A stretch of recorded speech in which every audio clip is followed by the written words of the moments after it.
Hi, my name is Tim, and today we're going to be talking about measuring some various building materials with our X-Rite equipment. I'm going to start by measuring this sample of a shingle, and as you can see, it's a lot of variation in the color of that sample and the various aggregates that are part of it. But we've already got our standard stored, so we're going to go ahead and take this sample. We're going to put it up here to the instrument, let the instrument's arm hold that sample in place. And then we're going to come over to our software, tell it that we're ready to measure a trial. It will come up. And we have a preview on so we can actually see what the camera in the instrument is showing us exactly what the instrument will be measuring. I'm set to automatically average 3 readings. The correct number could be larger or smaller than that depending upon the variation in the sample. But for this trial, we're going to go ahead and use that.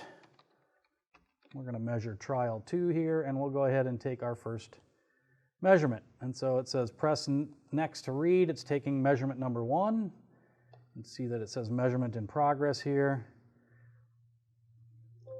All right, and now it's telling me it's ready for measurement number 2. If I click the show average button, it's really nice for these kinds of materials, I can actually see down here the last measurement I took, how far off from the standard it is, and now if you watch the camera part, you'll see that I can move the sample. You can see that it's now resting in that area, and I'm going to go ahead and take measurement number 2.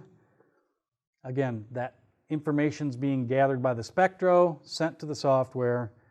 I can see in the upper box here the difference between each of the individual readings compared to the standard, as well as I'm doing multiple measurements here, and I move over and measure spot number 3, some statistics. The average, which is what will be stored as that trial.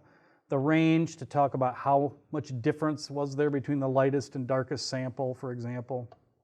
Standard deviation.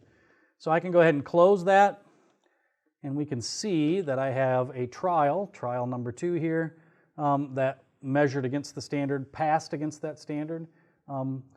Even though I've got a sample that's got lots of variation in it, with enough averaging and the proper size aperture, I can capture that correctly and do good quality control on my materials.